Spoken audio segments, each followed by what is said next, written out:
Bulletin की शुरुआत सबसे पहले बड़ी खबर के साथ, अहम खबर के साथ करेंगे। आजम की बेल की बात होगी क्योंकि सपा नेता आजम खान की जमानत अर्जी पर सुनवाई होने वाली है। आजम खान की जमानत अर्जी पर इलाहाबाद हाई कोर्ट में आज सुनवाई होगी। सुनवाई दोपहर के वक्त जस्टिस राहुल चतुर्वेदी की सिंगल बेंच में होगी। आजम खान जिस इकलौते मुकदमे में जेल में बंद हैं, उस मामले में उनकी जमानत अर्जी पर सुनवाई पूरी होने के बाद हाई कोर्ट ने पिछले साल 4 दिसंबर को अपना जजमेंट रिजर्व कर रखा था। हाईकोर्ट का फैसला आने से पहले ही पिछले हफ्ते यूपी सरकार ने इस मामले में कुछ नए तथ्य पेश करने के लिए फिर से सुनवाई की मांग किए जाने की मांग की थी, जिसे कोर्ट ने मंजूर कर लिया था। सुनवाई के लिए 4 मई की तारीख तय की गई थी और आज फिर से जमानत अर्जी पर सुनवाई होने वाली है। तो आज बेहद अहम दिन है आजम खान के लिए, उनके परिवार के लिए, और इलाहाबाद हाई कोर्ट की तरफ से आज सुनवाई होने जा रही है। देखना होगा कि हाई कोर्ट का रुख क्या रहता है इस पूरे मसले पर, क्योंकि एक ही मामला है जिसमें अब जमानत अर्जी पर सुनवाई होने वाली है। 4 दिसंबर को जो फैसला सुरक्षित रखा था हाई कोर्ट ने, अब उसी मामले में आज सुनवाई होगी। कुछ नए तथ्य पेश करने के लिए सुनवाई की मांग सरकार ने की थी और 4 मई का समय तय किया गया था इलाहाबाद हाई कोर्ट की तरफ से। तो आज 4 मई है और आज देखिए जमानत अर्जी पर सुनवाई होने जा रही है हाई कोर्ट में। बड़ा दिन रहेगा आजम खान के लिए और उनके परिवार के लिए। तो एक ही मामले में आज सुनवाई होने वाली है जमानत अर्जी पर। देखिए क्या है शत्रु संपत्ति का मामला जिसमें आज हाई कोर्ट में सुनवाई होगी, वो भी आपको ग्राफिक्स के जरिए बता देते हैं। रामपुर में जौहर विश्वविद्यालय के पास 65 एकड़ जमीन का ये मामला है। 65 एकड़ जमीन इमामुद्दीन नाम के एक शख्स की थी और बंटवारे के बाद इमामुद्दीन पाकिस्तान चले गए थे। इसके बाद उनकी ये जमीन शत्रु संपत्ति के तौर पर कस्टोडियन में दर्ज करा दी गई थी। आजम पर आरोप है कि जमीन रिकॉर्ड में हेराफेरी करते हुए विश्वविद्यालय में उन्होंने उसे शामिल किया। जब राजनाथ सिंह गृह मंत्री थे तो ये जमीन बीएसएफ को दे दी गई थी। जब बीएसएफ के अधिकारी पोजीशन लेने गए तो इसे टाल दिया गया, उन्हें टरका दिया जाता था। और अब इसी मामले में जो गंभीर आरोप है उसको लेकर जो जमानत अर्जी है उस पर इलाहाबाद हाई कोर्ट आज सुनवाई करने वाला है और देखना होगा कि इस सुनवाई में क्या बातें रहती हैं, क्योंकि सुप्रीम कोर्ट में 2 दिन पहले इसको लेकर सुनवाई भी की गई थी, लेकिन वहां से कोई निष्कर्ष नहीं निकला। ईद के मौके पर भी जेल में ही रहे आजम खान और ऐसे में अब देखिए आज जब इलाहाबाद हाई कोर्ट में जमानत अर्जी पर सुनवाई होगी तो देखना होगा कोर्ट का रुख क्या रहता है, क्योंकि यूपी सरकार की तरफ से कुछ तथ्य पेश करने थे, इसको लेकर सुनवाई की मांग की गई थी दोबारा से। लेकिन उससे पहले जब दिसंबर में सुनवाई हुई थी इस मसले पर तो हाई कोर्ट ने अपना फैसला सुरक्षित रखा था और आज हाई कोर्ट में सुनवाई होगी। 4 दिसंबर को फैसला सुरक्षित रखा गया था, जो दलीलें सामने आई थी उसके बाद से हाई कोर्ट ने अपना फैसला सुरक्षित रखा, लेकिन कुछ नए तथ्य पेश करने को लेकर सुनवाई की मांग सरकार ने की। इसके बाद 4 मई का समय तय किया गया था हाई कोर्ट की तरफ से और देखिए आज इलाहाबाद हाई कोर्ट में सुनवाई होने वाली है इस पूरे मसले पर। क्या राहत मिलती है या मुश्किलें बढ़ती हैं आजम खान की, ये देखना होगा। और चलिए अब बात सीएम योगी के उत्तराखंड दौरे की कर लेते हैं, क्योंकि सीएम योगी के उत्तराखंड दौरे का आज दूसरा दिन है। सीएम आज अपने छोटे भाई के बेटे के मुंडन संस्कार में शामिल हो रहे हैं। दोपहर 2 बजे पूजा पाठ दोपहर 2 बजे तक चलेगी, जिसके बाद सामूहिक भोज का कार्यक्रम है। इसमें सीएम योगी सभी रिश्तेदार उनके साथ शामिल होंगे। भोज के बाद गांव के रिश्तेदारों से सीएम योगी आदित्यनाथ मुलाकात करेंगे एक एक करके। पारिवारिक कार्यक्रम के बाद योगी उत्तराखंड के महत्वपूर्ण नेताओं के साथ भी मुलाकात करेंगे। सीएम योगी आज रात्रि विश्राम अपने गांव पंचूर में ही करेंगे। तो मुख्यमंत्री योगी आदित्यनाथ के उत्तराखंड दौरे का दूसरा दिन है और दूसरे दिन क्या कार्यक्रम है वो हम आपको बता रहे हैं। अपने भाई के बेटे के मुंडन संस्कार में वो शामिल हो रहे हैं। 2 बजे तक मुंडन संस्कार का कार्यक्रम चलेगा, जिसके बाद एक सामूहिक भोज का कार्यक्रम तय किया गया है, जिसमें मुख्यमंत्री योगी आदित्यनाथ तो होंगे ही, उनके रिश्तेदार भी मौजूद होंगे। तो ऐसे में उन तमाम रिश्तेदारों से मिलेंगे, क्योंकि लंबे अरसे के बाद जब पहुंचे हैं सीएम योगी आदित्यनाथ तो हर कोई उनसे मिलने के लिए पहुंच रहा है। ब्यूरो चीफ वीरेश पांडे जी लगातार सीएम योगी आदित्यनाथ के गांव पंचूर से बने हुए हैं, एक एक अपडेट हमारे तक पहुंचा रहे हैं। इस वक्त क्या वहां पर चल रहा है वीरेश जी, क्योंकि बताया जा रहा है कि मुंडन संस्कार का कार्यक्रम शुरू हो चुका है।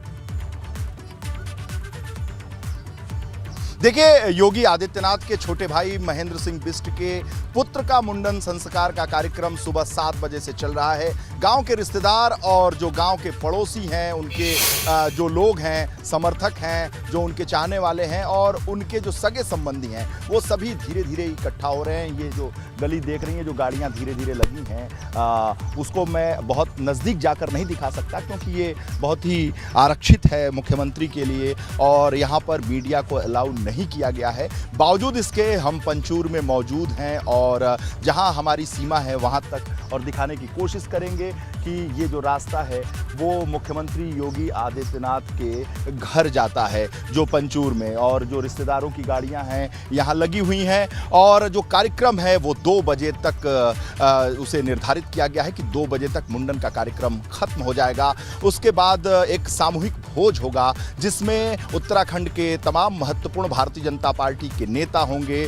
उनमें पूर्व मुख्यमंत्री त्रिवेंद्र सिंह रावत मौजूद रहेंगे, धन सिंह रावत जो मंत्री हैं, कैबिनेट मंत्री हैं, वो मौजूद रहेंगे और साथ ही साथ बालकृष्ण जो रामदेव जी के शिष्य हैं, बालकृष्ण मौजूद रहेंगे और जो प्रतिष्ठित यहाँ के विधायक हैं रेणु बिष्ट, वो मौजूद रहेंगी। स्थानीय नेता रहेंगे, उनके रिश्तेदार रहेंगे क्योंकि घर का कार्यक्रम है, ये एक आत्मिक कार्यक्रम है, पारिवारिक कार्यक्रम है। मुख्यमंत्री 1994 के बाद पहली बार ऐसा वक्त आया है जब से वो दीक्षित हुए हैं। गोरक्षपीठ में जाकर महंत अवैधनाथ ने उन्हें दीक्षित किया था। उसके बाद से ये पहला अवसर है कि 2 रात्रि विश्राम वो अपने गांव पंचूर में कर रहे हैं।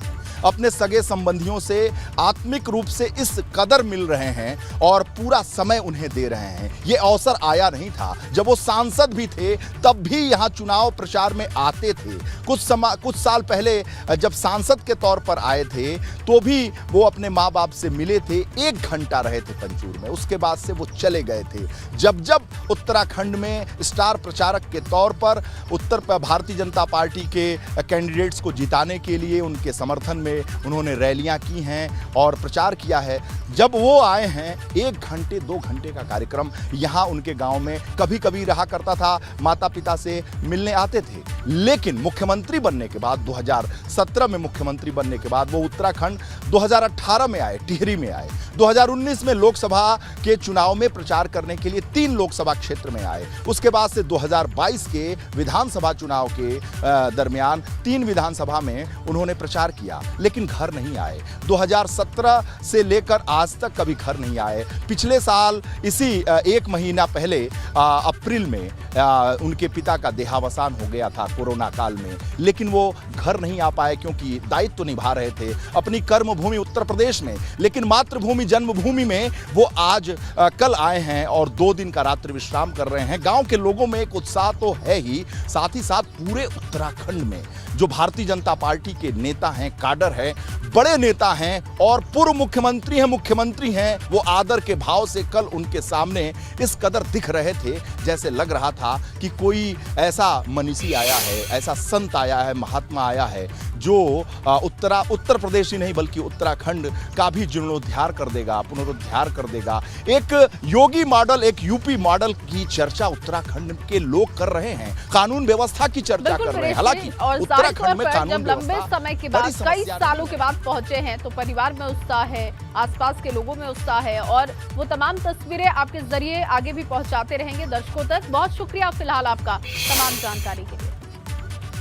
तो कल सीएम योगी ने अपनी मां से भी मुलाकात की। एक तरफ जहां उन्होंने गुरु अवैधनाथ की प्रतिमा का अनावरण कर उनका सम्मान किया, तो वहीं मां के आंचल में जाकर रात्रि विश्राम किया।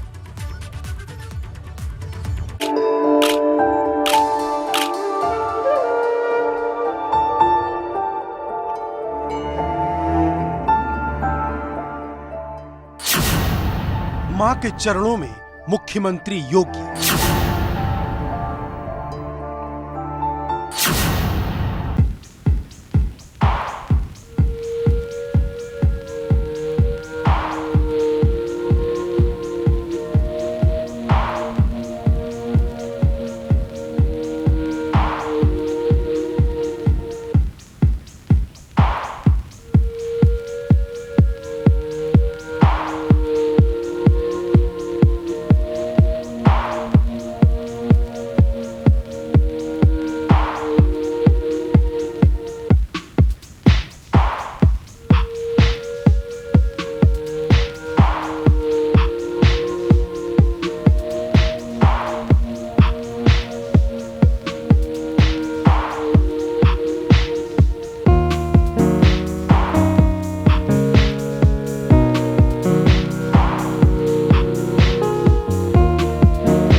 निर्भया से व्यक्ति मुक्त हो जाता है। लेकिन यही हिंदू दर्शन ये भी कहता है कि एक संतान जब तक जीवित है तब तक अपने गुरुजनों के और माता पिता के प्रति निष्ठावान रहना है, और योगी ने इन दोनों धर्मों को बखूबी निभाया। Bureau report, ABP Ganga. Prayagraj में पुलिस और बदमाशों के बीच मुठभेड़ में पुलिस ने 7 बदमाशों को गिरफ्तार किया। गोली लगने से 3 शातिर बदमाश घायल हो गए। आपको बताएं कि अंतरराज्यीय गैंग का खुलासा हुआ है मुठभेड़ के बाद। 23 अप्रैल को खिवराजपुर में 5 लोगों की हत्या हुई थी और जानकारी ये है कि 7 बदमाशों की गिरफ्तारी हुई है। प्रयागराज में पुलिस और बदमाशों के बीच मुठभेड़ हो गई। पुलिस मुठभेड़ में 7 बदमाश गिरफ्तार किए गए, 3 शातिर बदमाश घायल हुए हैं। लेकिन इसके साथ ही जानकारी यह है कि अंतरराज्यीय गैंग का खुलासा हुआ इस मुठभेड़ के बाद। 23 अप्रैल को खिवराजपुर में 5 लोगों की जान गई थी। तब से लगातार पुलिस एक्टिव मोड पर है और उसी कड़ी में ये देखिए मुठभेड़ हुई जिसमें 7 बदमाशों को गिरफ्तार किया गया है। 3 बदमाश जो कि घायल बताए जा रहे हैं। मोहम्मद मोइन इस वक्त ज्यादा जानकारी के साथ जुड़ चुके हैं लाइव। मोहम्मद मोइन, ये पूरा मामला क्या है? क्या खिवराजपुर में जो 5 लोगों की हत्या हुई थी उससे इस गैंग का कोई कनेक्शन है? देखिए, निश्चित तौर पर कहा जा सकता है कि प्रयागराज पुलिस के लिए एक बड़ी कामयाबी है। 22 अप्रैल की रात को प्रयागराज के थरवई इलाके के खिवराजपुर गांव में एक ही परिवार के 5 लोगों को बेरहमी से कत्ल कर दिया गया था। उसके बाद घर में आग लगा दी गई थी। पुलिस के सामने एक बड़ी चुनौती थी। सरकार की तरफ से इस पूरे मामले में मदद के लिए एसटीएफ भी लगाई गई थी। 10 सदस्यीय एसटीएफ का भी इस पूरे जांच में जो है सहयोग कर रही थी यूपी पुलिस का। इसके साथ साथ बाद में 4 दिन पहले इस पूरे मामले की जांच एसआईटी को सौंप दी गई थी। प्रयागराज के एसपी क्राइम की अगुवाई वाली एसआईटी को मामले की जांच सौंपी गई थी और प्रयागराज पुलिस के अफसरों का दावा है कि उन्होंने इस पूरे मामले का वर्कआउट कर लिया है, खुलासा कर लिया है। 7 बदमाशों को गिरफ्तार किया है। मुठभेड़ के बाद सुबह करीब 4 बजे के आसपास ये मुठभेड़ हुई है। मुठभेड़ में दोनों तरफ से क्रॉस फायरिंग हुई है जिसमें से 3 बदमाशों को पैर में गोली लगी है। उन्हें इलाज के लिए अस्पताल में भर्ती कराया गया है। 4 अन्य बदमाश भी गिरफ्तार किए गए हैं। पुलिस अफसरों का यह भी दावा है कि इसी गैंग ने प्रयागराज में कई और वारदातों को अंजाम दिया था।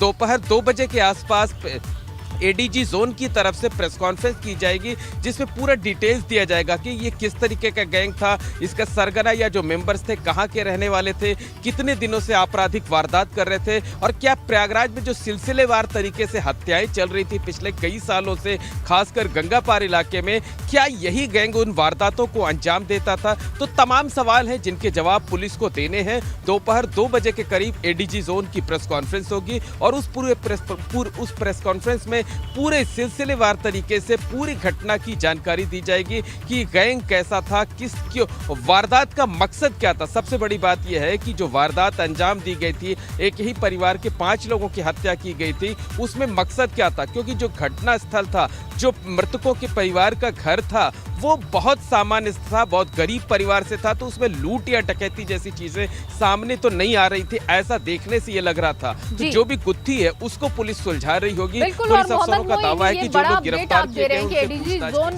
प्रेस कॉन्फ्रेंस करेंगे 2 बजे। ये बड़ा अपडेट आप दे रहे हैं। इस गैंग का क्या कनेक्शन है, ये गैंग कब से सक्रिय है, ये तमाम चीजें आज की प्रेस कॉन्फ्रेंस में रखी भी जा सकती हैं। बहुत शुक्रिया तमाम जानकारी के लिए मोहम्मद मोइन। और इस बीच आपको एक और बड़ी खबर दे दें। रायबरेली से बड़ी खबर है। लापता सर्राफा व्यापारी का नाले के पास शव बरामद किया गया है। 2 दिन पहले संदिग्ध परिस्थितियों में व्यापारी गायब हुआ था, अब उसका शव बरामद किया गया। बेटे ने दर्ज कराई थी गुमशुदगी की रिपोर्ट और पुलिस ने शव को कब्जे में लेकर पोस्टमार्टम के लिए भेजा। महाराजगंज के गढ़ी मजरे अटरेहटा का ये पूरा मामला है। देखिए, 2 दिन पहले संदिग्ध परिस्थितियों में गायब हो गया था व्यापारी, उसके बेटे ने रिपोर्ट भी दर्ज करवाई थी और अब व्यापारी का शव बरामद किया गया है। पंकज सिंह मेरे सहयोगी जुड़ चुके हैं। पंकज, क्या अपडेट है खबर पर?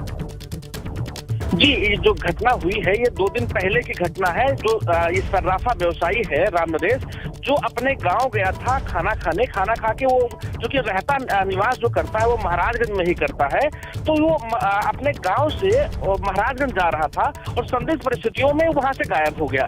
जब अगले दिन दूध वाला पहुंचा वहां पे घर पे और कोई नहीं मिला तो उसने अपने उनके परिजनों को फोन किया, तो परिजनों ने फोन मिलाना शुरू किया। फोन जब मिलाया तो बेल जाने के बाद भी जब फोन नहीं उठा तो वो जी। पुलिस की शरण में गए और पुलिस को सूचना दिया। पुलिस ने गुमशुदगी में रिपोर्ट दर्ज कर ली और रिपोर्ट दर्ज करने के बाद तहकीकात शुरू किया। लेकिन आज मॉर्निंग में जब जैसे ही वह एक नाले के पास एक डेड बॉडी मिली और सूचना मिली वहां पे लोगों को कि नहीं एक डेड बॉडी मिली है, तो पहचान रामनरेश के रूप में हुई। हालांकि पुलिस ने अपना जो विधिक कार्रवाई है वो अपना कर रही है, लेकिन सबसे खास बात है कि अचानक गायब हो जाना और गायब हो जाने के बाद में उसका शव जो है नाले के पास मिलना है कहीं ना कहीं बिल्कुल।